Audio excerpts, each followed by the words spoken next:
Welcome to another edition of the Noles podcast. I am your host, Gregory McCoy.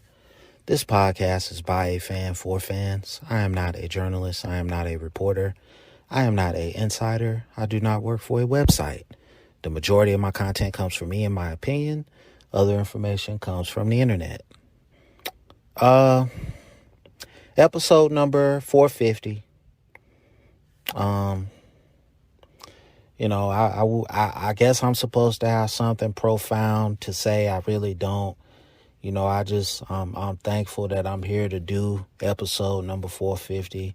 I'm thankful to the people that listen. And, that's pretty much it.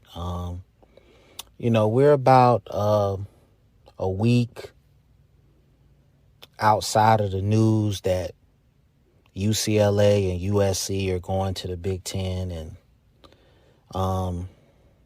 this thing is really coming down to the Big Ten and the SEC. It's really coming down to Fox and ESPN. And it's, I don't have a problem with it. As it pertains to Florida State, the only two games that I really care about, maybe three, is Clemson, Miami, and Florida.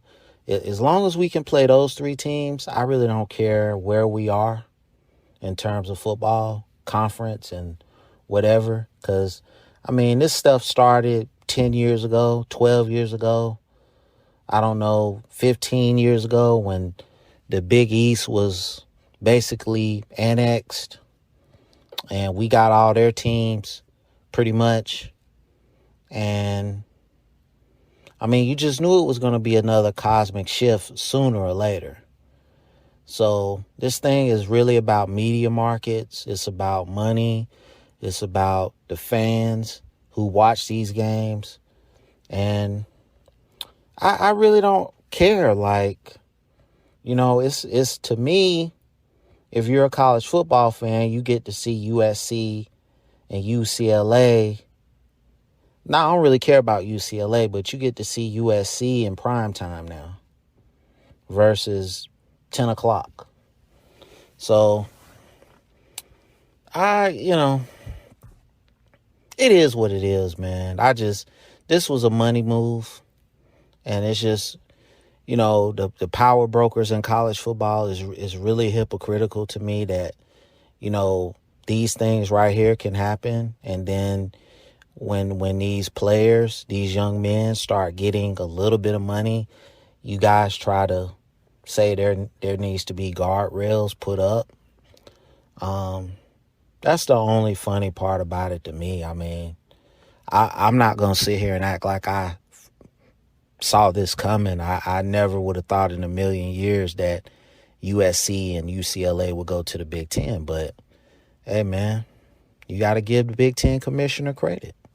I don't know if it was more so those two schools went to the Big Ten or vice versa. The Big Ten is up for a big money deal and TV money.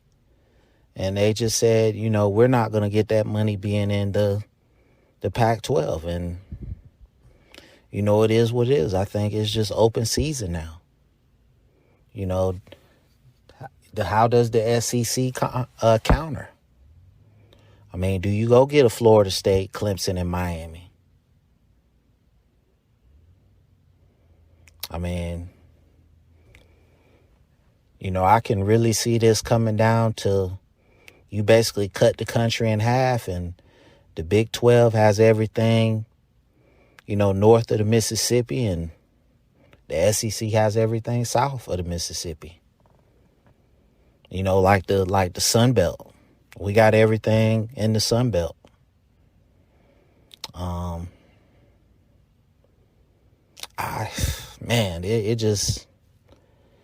just, for lack of a better word, I can't even fathom, when stuff like this happens. But it's not necessary. I'm not saying it like it's necessarily a bad thing, but it's just like, are you going to have like 30 teams in one conference, then another 30 teams in another conference, and then all the other conferences are just annexed. The only staying power that the ACC has, in my opinion, is to get Notre Dame to join the league. Notre Dame, you're going to have to join the league eventually, or you're going to be left out. And it's either going to be the Big Ten, the ACC, or the SEC. But in my humble opinion, I feel like the SEC is going to come get Clemson, Florida State, and Miami. And they might take basically all your Southeast teams, North Carolina, Duke, NC State, Wake Forest, Georgia Tech. You know, they might take all your schools. Because, I mean, it's just... And then everything in the North, Boston College, Syracuse,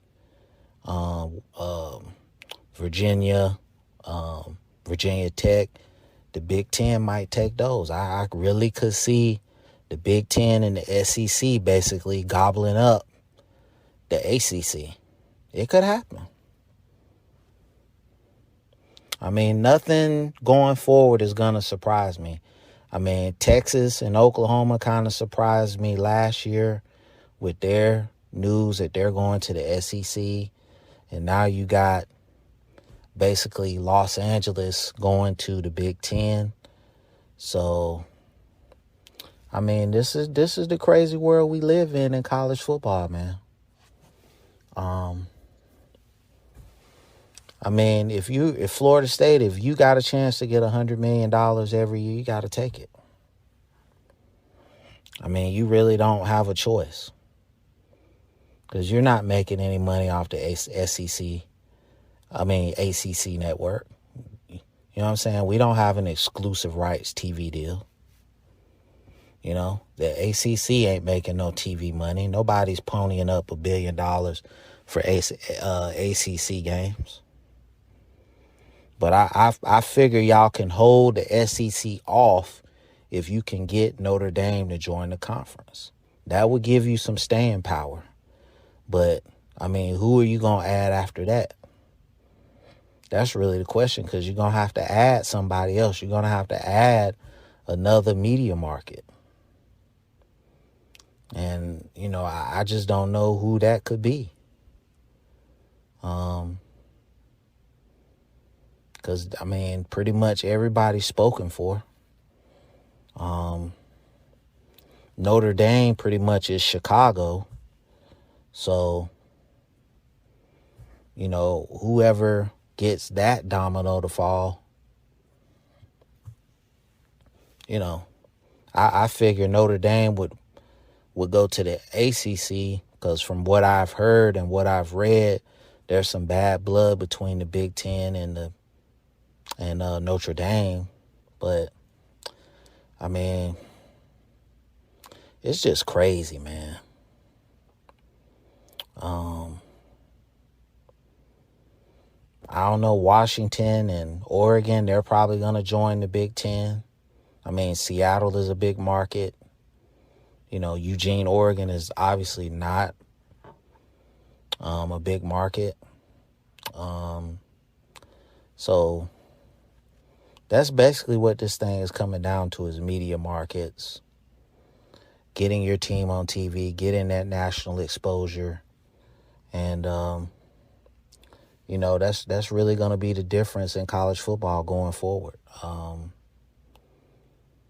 How can we get, you know, these big media market football teams to join our conference?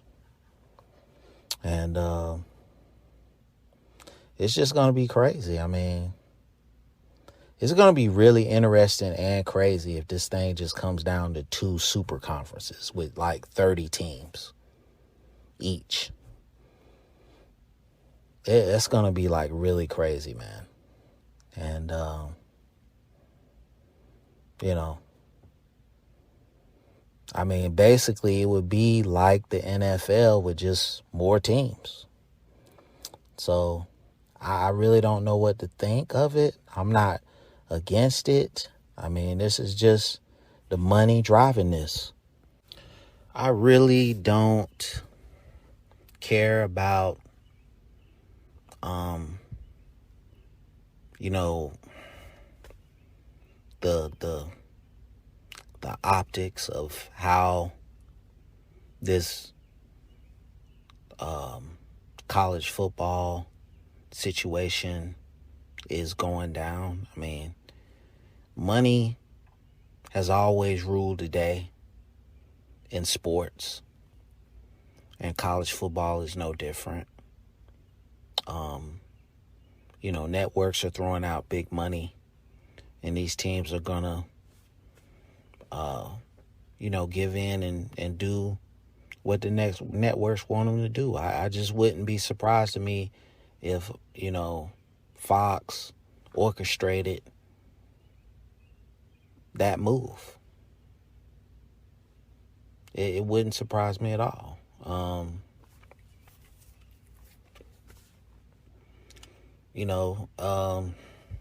Tradition is a thing of the past. It's all about the money. So I just wish that we could get out of this fairy tale world where on one hand you want to say student athletes, quotation marks, shouldn't be paid. But it's okay for the university to move into another league and get $100 million every year.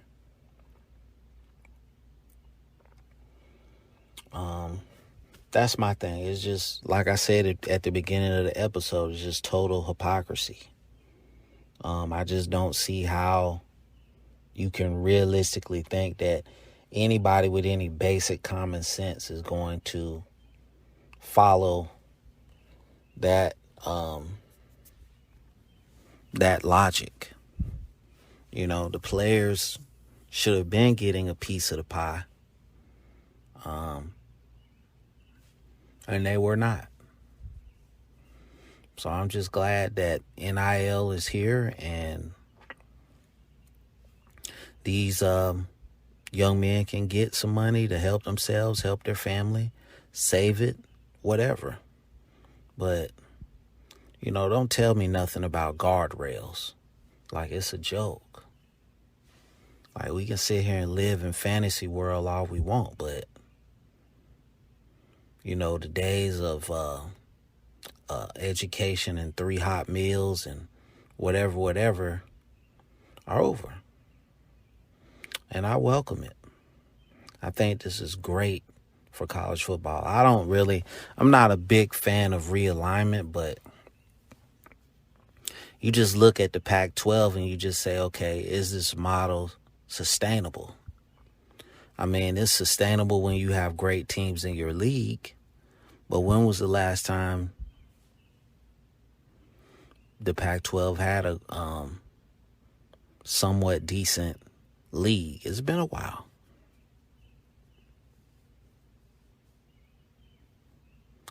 Since the USC days. So, winning national championships. It's been a minute. So, I just, the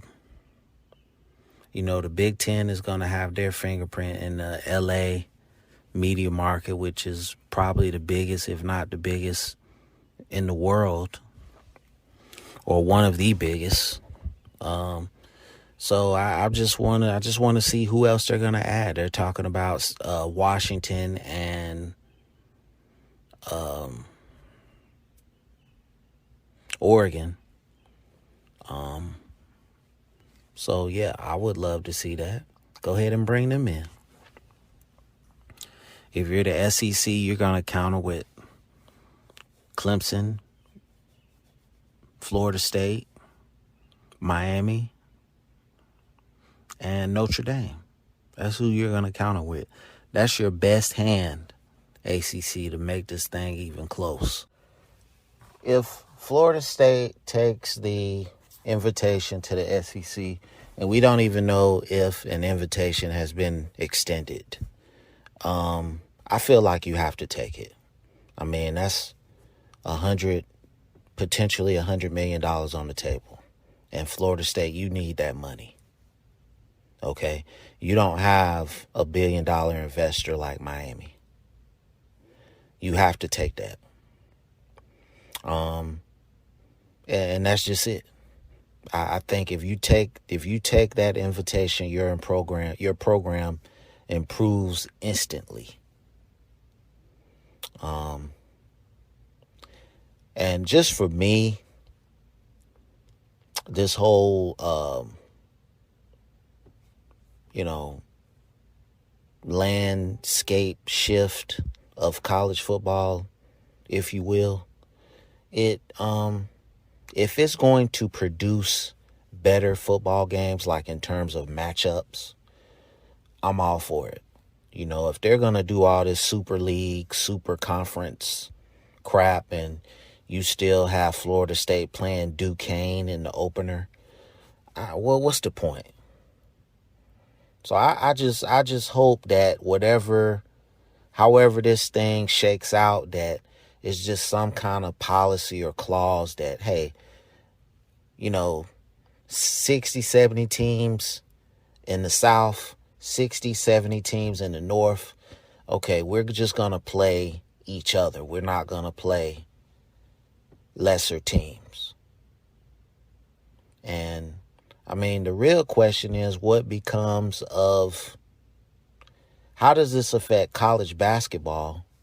How does this affect the other college football teams that don't get invited to these super conference mergers? Because like I said earlier on in this episode, it's basically coming down to the Big Ten and the Southeastern Conference. Fox in the North, ESPN in the South. And the fans drive this. Ultimately, the fans drive this. Because if we stop watching, this whole thing falls apart. If we stop going to games, this whole thing falls apart. So the fans are driving this. And another key part of it, in terms of how the whole thing shakes out, is Notre Dame. Like I said earlier on, they're probably going to be forced to join a conference.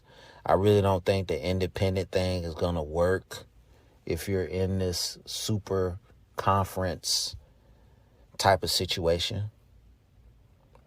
So I don't know how you negotiate. I mean, I just don't know how if you're Notre Dame, you can't really sit back and, just wait for this to shake out. You gotta really try to get in front of this and,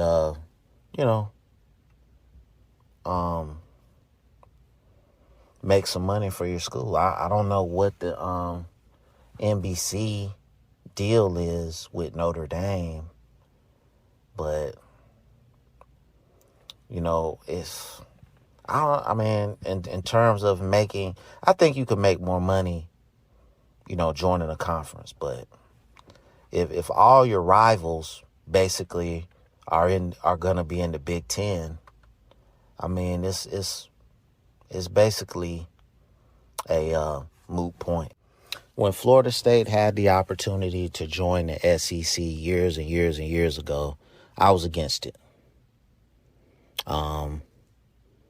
I preferred the ACC, and I was a kid when this happened. I was a teenager.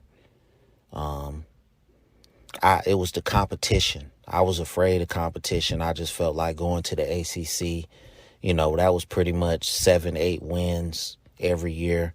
And then, all we had to do was worry about the Hurricanes and the Gators. Looking back on that, that was the wrong decision that Florida State made. If they would have joined the SEC back in the day, how much better off would this program be? Yeah, we probably don't go through the 90s like we did, but I think right now, today, this program would be on the landscape of a LSU, Alabama, we would be in that conversation in terms of competing for national championships year in and year out, or every other couple of years. So now you have an opportunity to get back, or to get into the SEC and potentially get that big payday. You got to take it. I just don't feel like you're in a position not to take it. You're behind in terms of facilities and everything as it pertains to other football teams in the country. So you have to do it. And the ACC, I mean, it's like a lamb waiting to be slaughtered, basically. The ACC, in terms of football, I just don't know if it's a sustainable model right now. I mean, the networks, the fans, the networks is driving this. And, I just seen something. You really can't take social media too seriously because sometimes people report false stuff, but I seen something to the effect of it's Florida State, Clemson, Virginia, and North Carolina.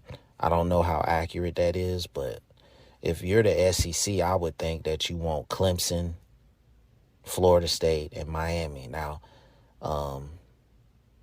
I think Miami is having some NIL stuff going on, so they might be under investigation. I haven't really, I don't keep up with Miami football like that, but I don't know if it's any truth to that. But I just think that those are the three schools you can target if Miami is free and clear. But those are the three main schools you can target if you want to go get Virginia, Virginia Tech, Louisville, the North Carolina schools. You do that too. Because Virginia Tech is, you get your hand in the D.C. area, okay? Louisville is basically Cincinnati. Georgia Tech, Atlanta.